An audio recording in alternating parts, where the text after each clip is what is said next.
चलिए करें सर। सबसे पहले प्रेस के सभी साथियों का बहुत बहुत सत्कार है, धन्यवाद है, सम्मान है कि आप देश और दुनिया के कोने कोने में दोनों मोर्चों की आवाज और विशेष तौर पे सरदार जगजीत सिंह डल्लेवाल जी के संघर्ष को पहुंचा रहे हैं। उसके लिए हम आपका हाथ जोड़ के बहुत बहुत धन्यवाद करते हैं। आज उनके आमरण अनशन का 25वां दिन है। साथियों, जो एक ये बहुत महत्वपूर्ण और अर्जेंट जो प्रेस कॉन्फ्रेंस बुलाई गई है, उसका कारण ये है कि आप सबको पता ही है कि कल दोनों फोरमों के फैसलों के अनुसार सरदार जगजीत सिंह डल्लेवाल जी ने और दोनों फोरमों ने फैसला किया था कि 2 बजे वीडियो कॉन्फ्रेंसिंग के माध्यम से माननीय सुप्रीम कोर्ट की कार्रवाई के साथ डल्लेवाल जी जुड़ेंगे और वो अपनी भावना प्रकट करेंगे माननीय सुप्रीम कोर्ट के सामने।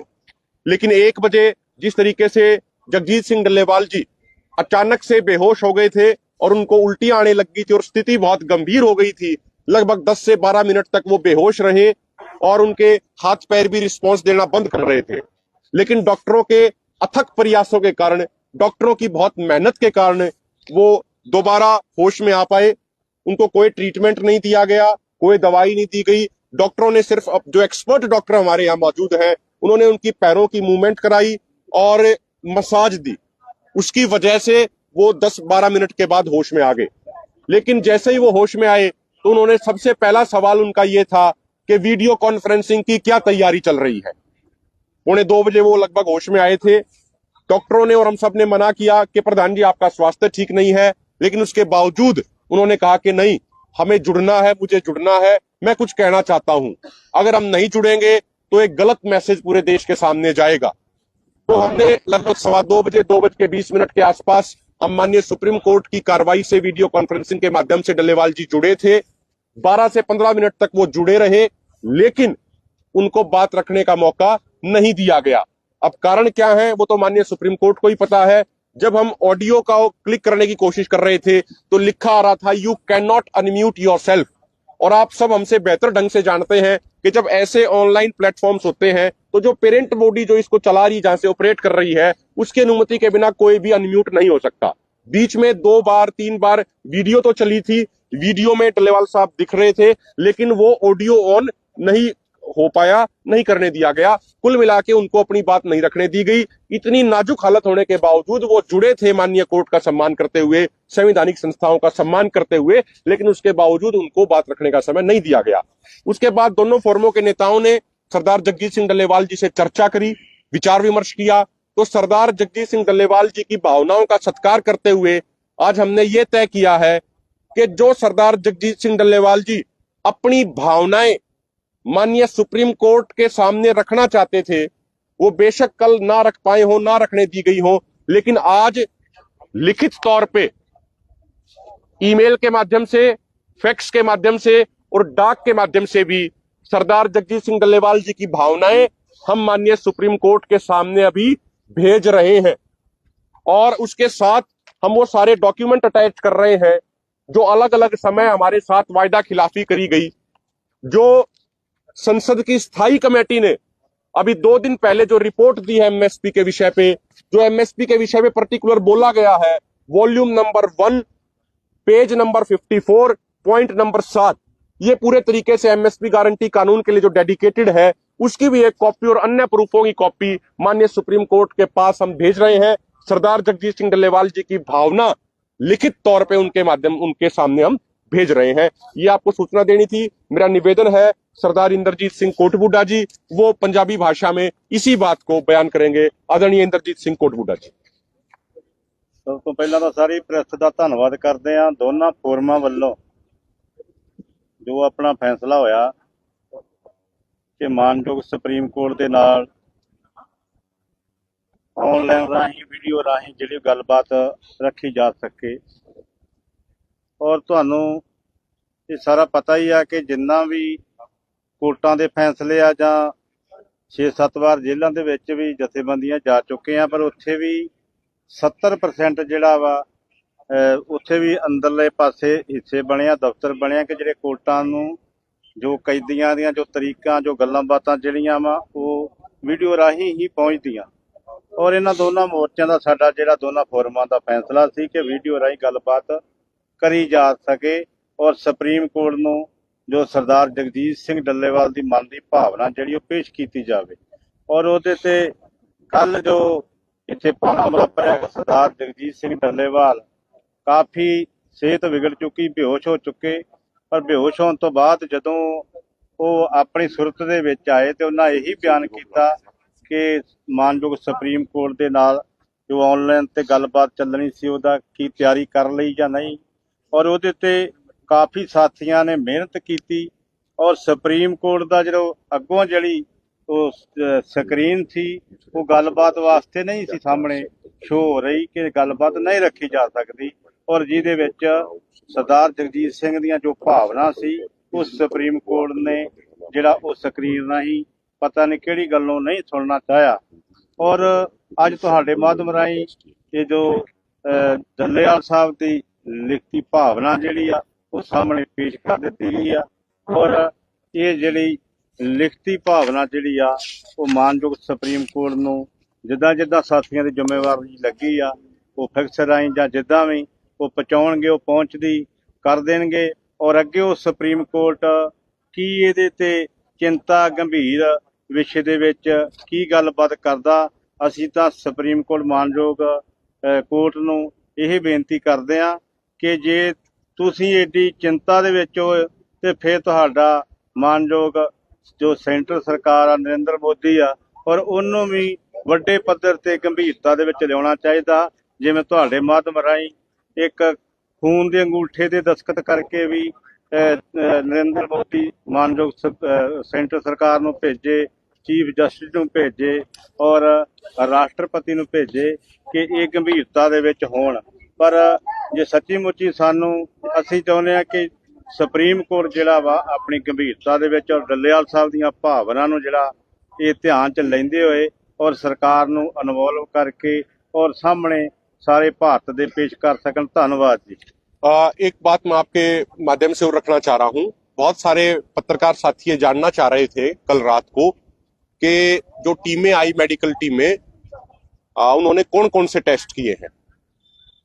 ये तो क्लियर हमने पहले ही कर दिया था, किसी तरह की कोई ट्रीटमेंट ना तो ली है ना आगे लेंगे। बाकी जो टेस्ट क्या क्या हुए, आदरणीय सुखजीत सिंह हरदो-झंडे जी उस पूरे मामले को कोऑर्डिनेट कर रहे थे, उनकी मॉनिटरिंग थी उस पूरे में। जो टेस्ट हुए हैं कल वो आदरणीय सुखजीत सिंह हरदो-झंडे जी रख देंगे। मैं ये इसके बाद में अगर आप चाहेंगे चिट्ठी भी पढ़ के सुना देंगे एक बार। ये इनके बाद पत्रकार दोस्तों, कल जो सुप्रीम कोर्ट ने मौखिक आदेश ਜਿਹੜੇ ਆ ਉਹ ਦਿੱਤੇ ਸੀਗੇ ਕਿ ਡੱਲੇਵਾਲ ਸਾਹਿਬ ਦਾ ਬਲੱਡ ਸੈਂਪਲ, ਕਿਉਂਕਿ ਜਿਹੜਾ ਏਜੀ ਪੰਜਾਬ ਸੀ ਉਹਨੇ ਕਹਿੰਦਾ ਡੱਲੇਵਾਲ ਸਾਹਿਬ ਦੀ ਹਾਲਤ ਸਥਿਰ ਆ। ਮੈਨੂੰ ਸਮਝ ਨਹੀਂ ਆਈ ਕਿ ਆਪਾਂ ਕੱਲ ਵੀ ਕਿਹਾ ਕਿ ਏਜੀ ਜਿਹੜਾ ਕੋਈ ਡਾਕਟਰ ਨਹੀਂਗਾ, ਸਿਹਤ ਬਾਰੇ ਜਿਹੜੀ ਜ਼ਿਆਦਾ ਜਾਣਕਾਰੀ ਡਾਕਟਰ ਦੇ ਸਕਦੇ ਆ। ਔਰ ਸੁਪਰੀਮ ਕੋਰਟ ਨੇ ਸੇਮ ਕੁਐਸਚਨ ਉਹਨਾਂ ਕੀਤਾ ਕਿ ਤੁਸੀਂ ਕਿਸ ਤਰ੍ਹਾਂ ਕਹਿ ਸਕਦੇ, ਤੁਸੀਂ ਐਕਸਪਰਟ ਹੋ ਇਸ ਮਾਮਲੇ ਦੇ, ਸਾਨੂੰ ਡੱਲੇਵਾਲ ਸਾਹਿਬ ਦੀਆਂ ਜਿਹੜੀਆਂ ਬਲੱਡ ਸੈਂਪਲ, ਈਸੀਜੀ ਔਰ ਸੀਟੀ ਸਕੈਨ, ਇਹ ਤਿੰਨ ਜਿਹੜੀਆਂ ਰਿਪੋਰਟਾਂ ਸਾਨੂੰ ਕੱਲ ਪੇਸ਼ ਕੀਤੀਆਂ, 12:30 ਦਾ ਟਾਈਮ ਦਿੱਤਾ ਹੋਇਆ ਸੀਗਾ। ਸੋ ਸੀਟੀ ਸਕੈਨ ਦੇ ਪੋਸੀਬਲ ਨਹੀਂ ਸੀ ਕਿ ਡੱਲੇਵਾਲ ਸਾਹਿਬ ਨੇ ਇੱਥੋਂ ਮੋਰਚੇ ਤੋਂ ਲੈ ਕੇ ਜਾਣ ਦੀ।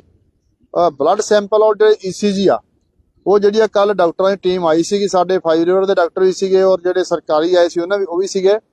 ਬਲੱਡ ਸੈਂਪਲ ਔਰ ਜਿਹੜੀ ਈਸੀਜੀ ਆ ਉਹ ਆਪਾਂ ਉਹਨਾਂ ਨੂੰ ਕੱਲ ਦਿੱਤੇ ਸੀਗੇ ਪ੍ਰਸ਼ਾਸਨਿਕ ਅਧਿਕਾਰੀਆਂ ਦੀ ਮੌਜੂਦਗੀ ਦੇ ਵਿੱਚ। ਉਹਦੀ ਰਿਪੋਰਟ ਅਸੀਂ ਮੰਗ ਰਹੇ ਹਾਂ ਕਿ ਰਿਪੋਰਟ ਸਾਨੂੰ ਵੀ ਇੱਕ ਕਾਪੀ ਦਿੱਤੀ ਜਾਏ ਔਰ ਉਹ ਅੱਜ ਸੁਪਰੀਮ ਕੋਰਟ ਜਿਹੜਾ ਉਹ ਰਿਪੋਰਟ ਪੇਸ਼ ਕੀਤੀ ਜਾਊਗੀ ਪੰਜਾਬ ਸਰਕਾਰ ਵੱਲੋਂ। ਇੰਨਾ ਹੀ ਹੈ ਜੀ, ਕੋਈ ਸਵਾਲ ਕਿਹਾ। ਹਾਂਜੀ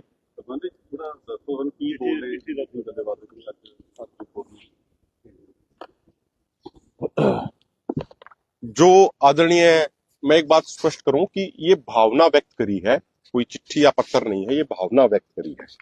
अब प्रिसाइज जो उसका शब्द है, जो उन्होंने भावना व्यक्त करी है, मैं आपके सामने एक बार पढ़ के सुना देता हूं। दिनांक 20/12/2024, माननीय न्यायाधीशगण, सुप्रीम कोर्ट भारत, एमएसपी गारंटी कानून समेत 13 मांगों को लेकर संयुक्त किसान मोर्चा गैर राजनीतिक एवं किसान मजदूर मोर्चा के नेतृत्व में चल रहे आंदोलन के तहत मेरे आमरण अनशन का आज 25वां दिन है। मुझे खबरों से पता चला कि आप मेरे स्वास्थ्य को लेकर काफी चिंतित हैं। आपकी भावना का मैं सम्मान करता हूं। मैं आपसे विनम्रता पूर्वक निवेदन करना चाहता हूं कि मेरी जिंदगी से ज्यादा महत्वपूर्ण उन किसानों की जिंदगियां थी जिन्होंने सरकारों की गलत नीतियों के कारण आत्महत्या कर ली। पहले सिर्फ किसान एवं खेतीहर मजदूर ही एमएसपी गारंटी कानून की मांग कर रहे थे, लेकिन अब तो खेती के विषय पर बनी संसद की स्थायी समिति ने भी अपनी रिपोर्ट पहला volume point number 7 page number 54 पर स्पष्ट कर दिया है कि एमएसपी गारंटी कानून बनाया जाना चाहिए और इससे किसानों, ग्रामीण अर्थव्यवस्था एवं देश को बहुत फायदा होगा। एमएसपी गारंटी कानून से किसानों की क्रय शक्ति बढ़ेगी, जिससे देश की अर्थव्यवस्था को बहुत फायदा होगा। यह संसद की सर्वदलीय कमेटी है जिसमें सभी राजनीतिक पार्टियों की तरफ से 31 सांसद शामिल हैं। मैं आपसे निवेदन करता हूं कि आप केंद्र सरकार को जरूरी दिशा निर्देश दें कि संसद की कमेटी की रिपोर्ट एवं किसानों की भावनाओं का सम्मान करते हुए एमएसपी गारंटी कानून बनाया जाए, जिससे किसानों की आत्महत्या बंद हो सके। मैं आपके संज्ञान में यह भी लाना चाहता हूं कि हम जिन मुद्दों पर आंदोलन कर रहे हैं, ये सिर्फ हमारी मांगे नहीं बल्कि अलग अलग सरकारों द्वारा हमसे किए गए वायदे हैं। 2011 में जब माननीय प्रधानमंत्री नरेंद्र मोदी गुजरात के मुख्यमंत्री पद पर रहते हुए उपभोक्ता मामलों की कमेटी के चेयरमैन थे, तो उन्होंने तत्कालीन प्रधानमंत्री माननीय डॉक्टर मनमोहन सिंह को रिपोर्ट भेजकर कहा था कि किसी भी व्यापारी द्वारा किसी भी किसान की फसल सरकार द्वारा निर्धारित एमएसपी से नीचे नहीं खरीदी जानी चाहिए और इसके लिए कानून बनाना चाहिए। लेकिन 2014 में सत्ता में आने के बाद पीएम मोदी ने अब तक खुद की सिफारिश लागू नहीं करी है। किसानों की आत्महत्या रोकने के लिए बनाए गए डॉक्टर स्वामीनाथन आयोग ने 2006 में अपनी रिपोर्ट दी। 2014 तक यूपीए की सरकार सत्ता में रही, लेकिन उन्होंने रिपोर्ट लागू नहीं करी। 2014 के लोकसभा चुनाव प्रचार के दौरान माननीय नरेंद्र मोदी ने वायदा किया था कि वे प्रधानमंत्री बने तो स्वामीनाथन आयोग के C2 + 50% फार्मूले के अनुसार फसलों का एमएसपी तय करेंगे। 2014 में सत्ता में आने के बाद 2015 में सुप्रीम कोर्ट में सुनवाई के दौरान केंद्र सरकार ने हलफनामा देकर कहा कि वे स्वामीनाथन आयोग की रिपोर्ट लागू नहीं कर सकते हैं। 2018 में चीमा मंडी में 35 दिन धरना देने के बाद में माननीय अन्ना हजारे एवं माननीय जगजीत सिंह डल्लेवाल ने दिल्ली के रामलीला मैदान में आमरण अनशन किया था। उस समय तत्कालीन कृषि मंत्री माननीय राधा मोहन सिंह एवं महाराष्ट्र के मुख्यमंत्री माननीय देवेंद्र फडणवीस ने प्रधानमंत्री कार्यालय की तरफ से माननीय डॉक्टर जितेंद्र सिंह द्वारा हस्ताक्षरित चिट्ठी आंदोलनकारी नेताओं को सौंपी थी, जिसमें साफ तौर पर लिखा था कि केंद्र सरकार 3 महीने में स्वामीनाथन आयोग के C2 + 50% फार्मूले को लागू करेगी, लेकिन 6 साल बीत जाने के बावजूद आज तक उसे लागू नहीं किया गया। 2020-21 में 378 दिनों तक चले आंदोलन को स्थगित करते समय 9 दिसंबर 2021 को एक चिट्ठी कृषि मंत्रालय द्वारा हमें सौंपी गई थी, जिसमें हर किसान के लिए एमएसपी सुनिश्चित करने, खेती कार्यों को प्रदूषण कानून से बाहर निकालने, लखीमपुर खीरी के घायलों को उचित मुआवजा देने, बिजली बिल को संसद में पेश करने से पहले किसानों से चर्चा करने एवं आंदोलनकारी किसानों पर आंदोलन संबंधित मुकदमे वापस लेने समेत कई लिखित वायदे किए गए थे, जो आज तक अधूरे हैं।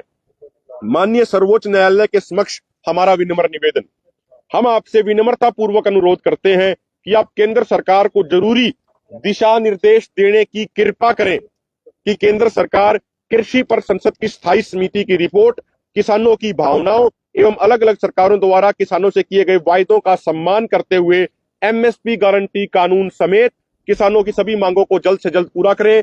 यहाँ पे सह धन्यवाद सरदार जगजीत सिंह डल्लेवाल जी के हस्ताक्षर हैं, संयुक्त किसान मोर्चा गैर राजनीतिक एवं किसान मजदूर मोर्चा। ये पीडीएफ कॉपी अभी आपके पास हम जल्द से जल्द भेज देंगे। आप सबका बहुत बहुत धन्यवाद, बहुत बहुत शुक्रिया। संसद में आज प्रोटेस्ट हो चुका है आमरण अनशन को लेकर। कुछ सांसद जो है वो आदमी फोटो लेकर जगजीत सिंह डल्लेवाल की फोटो साथ में लगा के वहां प्रोटेस्ट कर रहे हैं। इस आंदोलन के समर्थन में देखिए, स्वागत योग्य कदम है। जो मेंबर ऑफ पार्लियामेंट है, चाहे वो किसी भी पार्टी के हों, वो चुने हुए प्रतिनिधि हैं। उनकी जिम्मेदारी बढ़ती है कि जिन लोगों ने उनको चुना है, उन लोगों के मुद्दे को वो उठाएं। तो यदि कोई भी माननीय सांसद इस तरीके से सरदार जगजीत सिंह डल्लेवाल जी की फोटो लेके दोनों मोर्चों की मांगों को संसद के अंदर उठाता है, हम उसका स्वागत करते हैं और ये भी निवेदन करते हैं, ये ऐसा मुद्दा है, जैसा पहले डल्लेवाल साहब ने भी कहा, ये मुद्दा एक तरीके से फंडामेंटल राइट से जुड़ा हुआ है। ये राइट टू लिव, जीवन जीने के अधिकार के समान है, क्योंकि एमएसपी मिनिमम सपोर्ट प्राइस, न्यूनतम समर्थन मूल्य, यानी कम से कम इतना दिया जाए ताकि वो जिंदा रह पाए। तो ऐसे मुद्दे पे तमाम पॉलिटिकल पार्टियां अपने आपसी मतभेद भुला के इस मुद्दे पे कम से कम एकजुट हो देश के अन्नदाता की जिंदगियों को ध्यान में रखते हुए सारे एकजुट होकर एमएसपी गारंटी कानून बनवाने में सहयोग करें।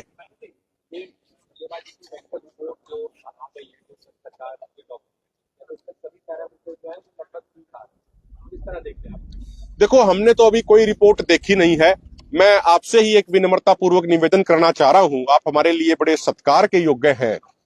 25 दिन जिस व्यक्ति को अनशन पे हो गए, पानी पीने के अलावा उसने ना तो कुछ और चीज पी ना कुछ और खाया, तो क्या ये प्रैक्टिकल है कि सब कुछ नॉर्मल आ जाएगा? मुझे लगता है ये हम सबको खुद से भी सोचना चाहिए। अगर हम सब लोग, मैं अपने ऊपर बात कर रहा हूं, इंद्रजीत सिंह कोटबुडा जी बैठे, मैं बैठा हूं, आप 25 दिन की छोड़िए, अगर हम दोनों लोग या बाकी साथी अगर 25 घंटे कुछ ना खाएं तो हालत खराब हो जाती है। तो इसीलिए ये कहना कि सब कुछ नॉर्मल है, मुझे लगता है कि ये उचित नहीं है। बाकी जो डॉक्टरों की रिपोर्ट आ रही है, वो रिपोर्ट लगातार वो साझा कर रहे हैं। तो अभी कल जो टेस्ट हुए उसकी क्या रिपोर्ट है, क्या रिपोर्ट नहीं है, उसके बारे में अभी हमें कोई जानकारी नहीं है, वो रिपोर्ट हमसे साझा नहीं हुई है। लेकिन जिस तरीके की स्थिति हमारी आंखों के सामने है, हम कोई डॉक्टर नहीं, हम कोई एक्सपर्ट नहीं है, लेकिन जिस तरीके की स्थिति हम अपनी आंखों के सामने देख रहे हैं, और जो हमारी डॉक्टर 5 रिवर एसोसिएशन वाली भी टीम है, वो जो रिपोर्ट लगातार हमसे साझा कर रही है, वो बहुत चिंताजनक है। बाकी चीजें इसमें जो डॉक्टर साहब होंगे शाम को 4 बजे पीसी में ही क्लियर करेंगे। बहुत बहुत शुक्रिया सारे साथी, आप सबको पता भी है, पीछे ट्रॉली है, भाना भाई हैं सिद्धूपुर जत्थेबंदी के, एसकेएम नॉन पॉलिटिकल के, चाय सबकी ड्यूटी पत्रकारों के लिए उनकी है। भोजन जो भी आपको जो भी आवश्यकता हो, आप कृपा उन तक जरूर बताएं। सर, जो प्राइवेट तौर पर भी मेडिकल रिपोर्ट आनी थी, जो सरकार ने वो अभी आई नहीं। हमारे पास कोई नहीं है अभी। वो कल जैसे पहले की रिपोर्टें थी, उन्होंने कल हमें भेजी थी, ये रिपोर्ट आ जाएगी, उसको जब हम देखेंगे शाम को 4 बजे डॉक्टर साहब उस पर अपनी बात रखेंगे। बहुत बहुत अब पीडीएफ आपके पास आ जाएगा। अब इस चिट्ठी को हम भेज रहे हैं, सिग्नेचर लेके अभी हम भेज रहे हैं माननीय सुप्रीम कोर्ट को भी, और आपको भी भेज रहे हैं। बहुत बहुत शुक्रिया, धन्यवाद।